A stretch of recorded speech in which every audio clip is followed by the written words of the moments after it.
नमस्कार बंधुरा रिंकुर हेसेले स्वागत। बंधुरा आज चले एसेछि एकेबारे भिन्न धरनेर नतून रेसिपि निये स्नैक्स रेसिपि।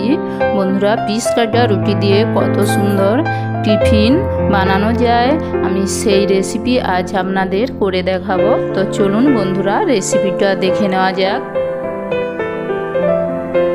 पिस काटा रुटिर स्नैक्स रेसिपि बानानोर जोन्नो आमी एखाने 4टे पिस काटा रुटी निये निয়েছি।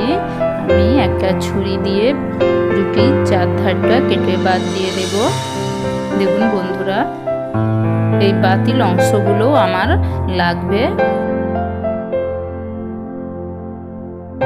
পুরো ভিডিওটা স্কিপ না করে দেখবেন।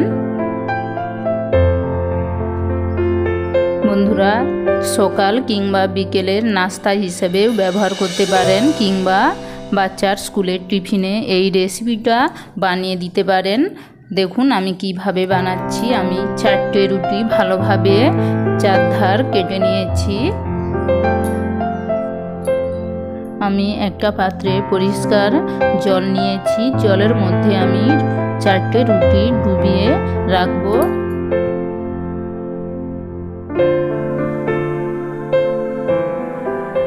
4টে রুটি জলের মধ্যে ডুবিয়ে রেখে দিয়েছি।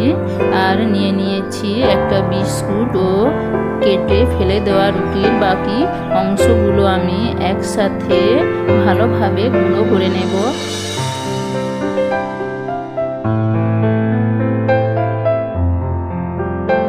এখানে 2-3টে বিস্কুট দিলেও কোনো অসুবিধে নেই।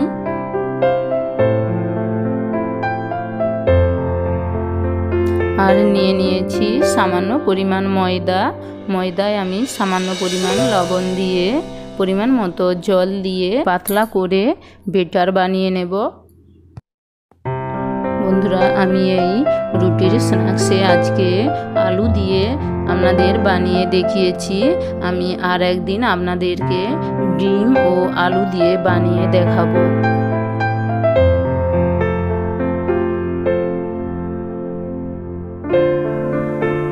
আর নিয়ে নিয়েছি একটা সেদ্ধ আলু। আলু আমি সেদ্ধ করে মেখে নেব।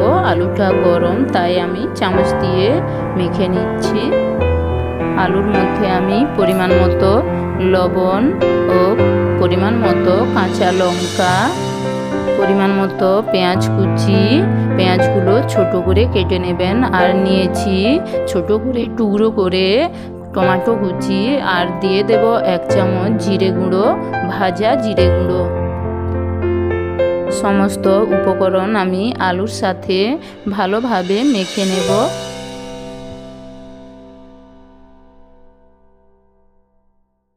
আলুটা আমি ভালোভাবে মেখে নিয়েছি।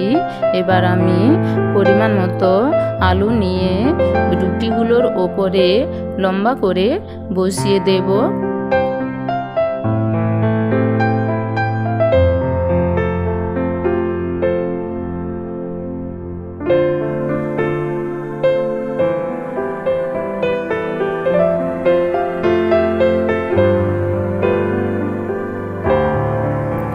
এবার আমি একটা করে রুটি নিয়ে ভালোভাবে হাত দিয়ে চেপে চেপে জুড়ে দেব। প্রত্যেকটা রুটি আমি এইভাবে জুড়ে নেব।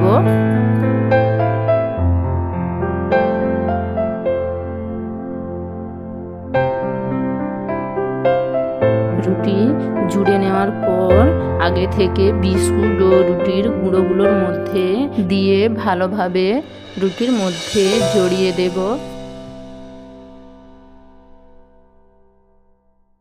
বিস্কুট ও রুটির গুঁড়ো ভালোভাবে জড়ানো হয়ে গেলে এবার আমি আগে থেকে গুলিয়ে রাখা ময়দার মধ্যে ডুবিয়ে নেব।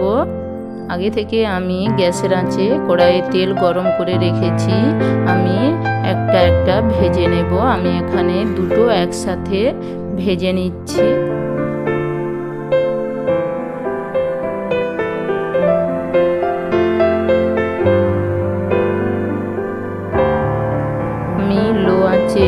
উল্টে লাল করে ভেজে নিচ্ছি। বন্ধুরা গ্যাসের আঁচটা বাড়ানো যাবে না, মিডিয়াম কিংবা লো ফ্লেমে রাখবেন। দেখুন কত সুন্দরভাবে আমার রুটির স্ন্যাক্স ভাজা হয়ে গিয়েছে। আমি এবার তুলে একটা পাত্রে আপনাদের দেখাবো। বন্ধুরা, আমার এই রেসিপিটা যদি আপনাদের ভালো লাগে তাহলে অবশ্যই একটা লাইক এবং সাবস্ক্রাইব করে দেবেন। বন্ধুরা, এইভাবে বাড়িতে অবশ্যই একবার হলেও বানিয়ে খাবেন, কিংবা আপনার বাচ্চার স্কুলের টিফিন হিসাবে বানিয়ে দেবেন। দেখবেন বাচ্চারা খুব আনন্দের সঙ্গে এই স্ন্যাক্সটা খাবে। বন্ধুরা দেখুন, দেখতে কত ভালো লেগেছে এবং খেতেও বন্ধুরা দুর্দান্ত। আমি একটা কেটে আপনাদের দেখাবো।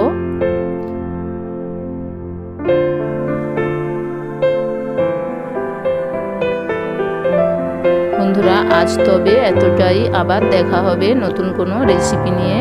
ততক্ষণে আপনারা সবাই ভালো থাকুন, সুস্থ থাকুন এবং আমার সঙ্গে থাকুন।